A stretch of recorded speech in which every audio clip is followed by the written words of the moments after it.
Hello everyone, আমি বানি আর আমার এই মিনি ভ্লগে তোমাদের সকলকে স্বাগত। তো তোমরা সকলে কেমন আছো? আশা করছি সবাই ভালো আছো, আর আমিও কিন্তু খুব ভালো আছি। দেখো সকাল সকাল এই কুমড়ো গাছের ফুলগুলো কিন্তু আমি পেরে নিয়েছি।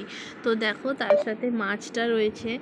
হ্যাঁ, এই মাছটাকে কিন্তু আমাকে কাটতে হবে। সচরাচর মাছ আমার কাটা হয় না।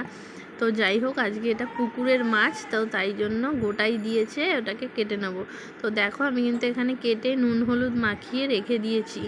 তো তারপরে এবারে আমার কিন্তু আজকে রান্না শুরু হয়ে গেছে। তো এবারে যে ফুলটা আমি রেখেছিলাম সেটাকে কেটে ধুয়ে পরিষ্কার করে নিয়ে বেসন দিয়ে কোট করে তো এগুলোকে কিন্তু ভেজে নিচ্ছি। তো এগুলো ডালের সাথে আজকে বড়া ভাজা খাওয়া হবে।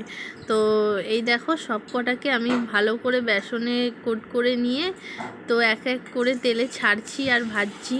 তো একটু এপাশ ওপাশ করে একটু ভেজে নিচ্ছি আর কি, লাল লাল করে। তো লাল লাল না হলে আবার ভালো লাগে না দেখতে, তো তাই জন্য একটু লাল লাল করে ভেজে নিচ্ছি।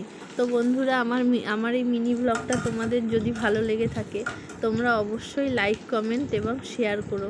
তো এই সবগুলো বড়াকে আস্তে আস্তে করে একে একে ভেজে নিচ্ছি। তো ওদিকে ভাজা হচ্ছে, আর এদিকে দেখো মাছ ভাজাটা কিন্তু আমি বসিয়ে দিয়েছি। তার কারণ মাছের ঝোল করতে হবে, আস্তে ধীরে কাজ করলে তো চলবে না। তো দুদিকে দুটো বসিয়ে দিয়েছি, একদিকে বড়া ভাজছি আর একদিকে মাছটা ভাজা বসিয়েছি। তো তারপরে মাছগুলোকে এপাশ ওপাশ করে একটু ভেজে নিচ্ছি। তো খুব বেশি ভাজবো না, ঝোলে ছাড়বো, তো একটু হালকা হালকা করে ভেজে নেব, নিয়ে তারপর এটাকে ঝোলে ছেড়ে দেবো আর কি। তো যাই হোক, এবার ঝোলের জন্য আমি কিন্তু এটা মাছের ঝোল হবে। তো আলুগুলোকে দিয়ে একটু কষিয়ে নিচ্ছি, আর মাছটা কিন্তু ধনে জিরে দিয়ে এমনি হালকা করে ঝোল করব, খুব বেশি পাতলা হবে না, ওই মোটামুটি আর কি হবে।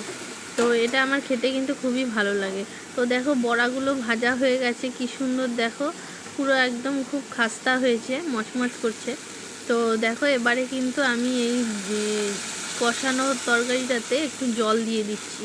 তো খুব বেশি জল দেবো না, তার কারণ মাছ খুব বেশি না, আর খুব বেশি ঝোল হলে পরে ভালো লাগে না। তো হালকার ওপর একটু দিলাম। তো এবারে ঝোলটা ফুটে গেছে, তো গ্যাসটাকে একটু সিম করে নিয়ে তো এবারে কিন্তু মাছগুলোকে ছেড়ে দেবো। তো দেখো একে একে কিন্তু আমি মাছগুলোকে ছেড়ে দিচ্ছি। তো যাই হোক, এবার আমার ঝোলটা প্রায় হয়েই গেছে, একটু মাছটা দিয়ে জাস্ট একটু খালি ফুটিয়ে নিয়ে নামিয়ে নেব। সব কটা রান্না দেখাতে পারলাম না, তার কারণ আমি খুব তাড়াহুড়ো করে এইটুকু ভিডিও করতে পেরেছি।